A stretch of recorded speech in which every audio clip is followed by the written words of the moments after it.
Money Arata. If you ask the question, who invented Bitcoin, you will get the answer Satoshi Nakamoto. That's the common answer that everybody who tries to search about Bitcoin will find.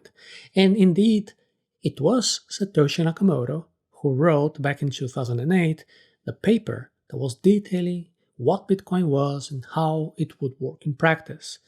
But the idea of a currency that is 100% digital and managed by the users themselves without a central authority, that had already been discussed for a long time by other people. In the episode number 31 of the Money Arata series, we say that one of these people was the economist Friedrich Hayek, especially because of the work that he did between the 1940s, 1970s. But there is another Nobel laureate in economics who, in the following decades, formulated the theoretical foundations that would serve as inspiration for Bitcoin. We're here talking about Milton Friedman, who was named by his colleagues as the second greatest economy of the 20th century. Please note that this is not a financial advice. Read the full disclaimer before proceeding. Milton Friedman described in the 1990s what Bitcoin would look like. In the 1990s, the commercial internet began to spread across the world, and it didn't have the reach that it has today, but even then, some people were able to have the vision about the impact that the internet would have on the world in the coming years.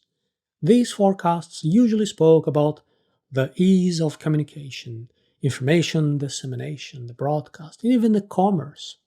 But Milton Friedman managed to predict that the internet would also revolutionize the role of the government over people and over money itself. Here is what he said in 1999. I think that the internet is going to be one of the major forces for reducing the role of government. The one thing that is missing, but that will soon be developed, is a reliable e-cash method, whereby on the internet you can transfer funds from A to B without A knowing B, or B knowing A. The way I can take a $20 bill, hand it over to you, and then there is no record of where it came from. You may get that without knowing who I am. Even in the 1990s, Milton Friedman was describing Bitcoin being transacted on a second layer with privacy, speed, and low cost.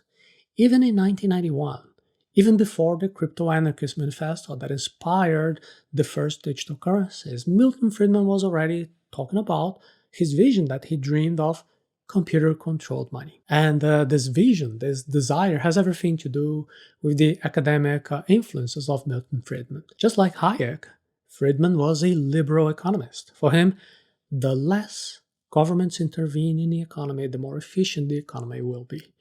When he says that he dreamed of computer-controlled money, what he's talking about here is that markets would adjust better with less human interference. And that's exactly what Bitcoin does.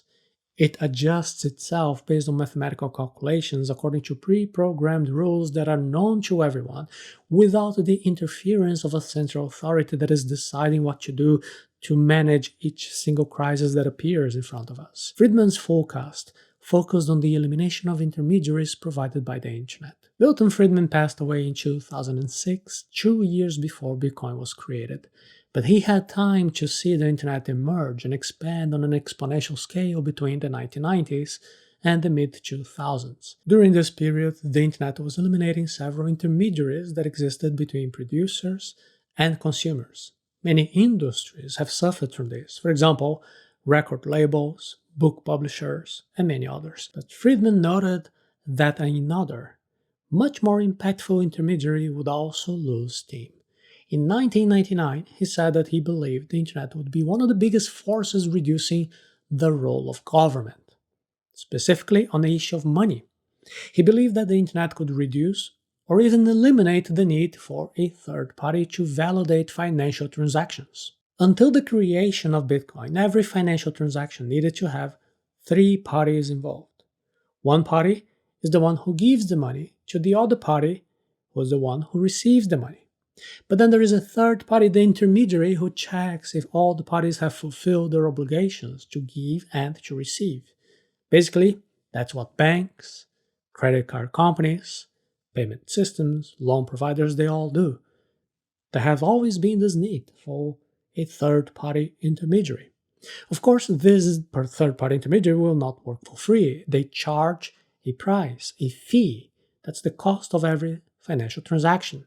In addition, this intermediary concentrates a lot of power. If a bank decides that you can't open an account, well, then you just don't open an account.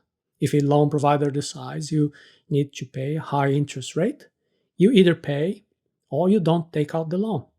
If a credit card company decides that your purchase exceeds a limit, they will not authorize the payment. Many of these decisions are arbitrary, they are subjective, they even change according to the context. There are always some human elements involved. They are the people who are deciding based on variables that are very arbitrary. They're not previously known to all parties involved. Seeing the internet eliminate more and more middlemen, then Milton Friedman wrote, "One thing that is missing, but soon to be developed, is a reliable electronic money. A method where the internet you can transfer funds from one person to another without either knowing each other." In addition, Friedman went on to advocate the end of the Federal Reserve, the American central bank, which would be replaced by an automated system that would automatically adjust the money supply according to predefined norms. Everything Milton Friedman wanted for digital money was fulfilled by Bitcoin, and the innovation went beyond what was expected. Satoshi Nakamoto's paper, Creating Bitcoin, was published 2 years after Milton Friedman's death. And there was pretty much every prediction over there, every wish that Milton Friedman had for digital money. Bitcoin eliminated intermediaries, and it allowed transactions from one person to another over the internet, without borders, without needing to know A or B, with a sophisticated method for confirming transactions that are being carried out by the user network itself. Bitcoin also eliminated the need for third-party intermediaries. And perhaps most importantly, Bitcoin didn't have a central authority laying down the rules and telling you what each person could be doing with their own money. The government's role in issuing money just has not been diminished by Bitcoin, but it has been completely eliminated. That was even beyond the most optimistic predictions of a liberal economist. At first, the fact that it was anonymous money and that it operated outside the traditional laws may have created the stigma that Bitcoin was used for only illegal activities or money laundering. This was also predicted by Friedman, who pondered that one of the negative sides of digital money could be the use by malicious actors to be committing crimes. But the fact is that Bitcoin uses these factors to protect you, to protect your wealth. Being anonymous means being money that is equal for everyone. It doesn't matter whether you are a wealthy American businessman or if you're a young farmer in Burundi. The rules are the same. And as Milton Friedman himself said, if you take a physical $20 bill and if you give it to someone else in payment for some product or service, there are no records where it came from, where it's going to. And that doesn't stop people from using dollar bills, paper money, because of that anonymity being possibly be used to practice illegal activities. Operating on the fringes of traditional laws does not mean that Bitcoin is a lawless land. On the contrary, Bitcoin is governed by mathematical laws that are previously known to everyone who is accepting to be part of the network. Unlike traditional laws, mathematical laws cannot be changed, cannot be interpreted to the liking of a small group of people who are the ones in the center of power. Satoshi Nakamoto stood on the shoulders of giants to develop Bitcoin. If I have seen further, it is by standing on the shoulders of giants. Isaac Newton is said to have said that when he was commenting his own discoveries. That sentence, that quote, can also be applied to Satoshi Nakamoto in the creation of Bitcoin. Of course, Milton Friedman didn't foresee the creation of Bitcoin or the blockchain, but the ideas that he wrote about the existence of anonymous digital money operating over the internet, away from government interference, definitely strongly influenced the logic behind Bitcoin. After he wrote about this dream of digital money in 1991, we had Tim May's Crypto Anarchist Manifesto in the following year, showing how the encryption, how anonymity would be making possible the internet to be used for that forever changing communication, politics, and the economy. The manifesto inspired programmer Wei Dai to create a few years later the electronic and anonymous payment system called B-Money.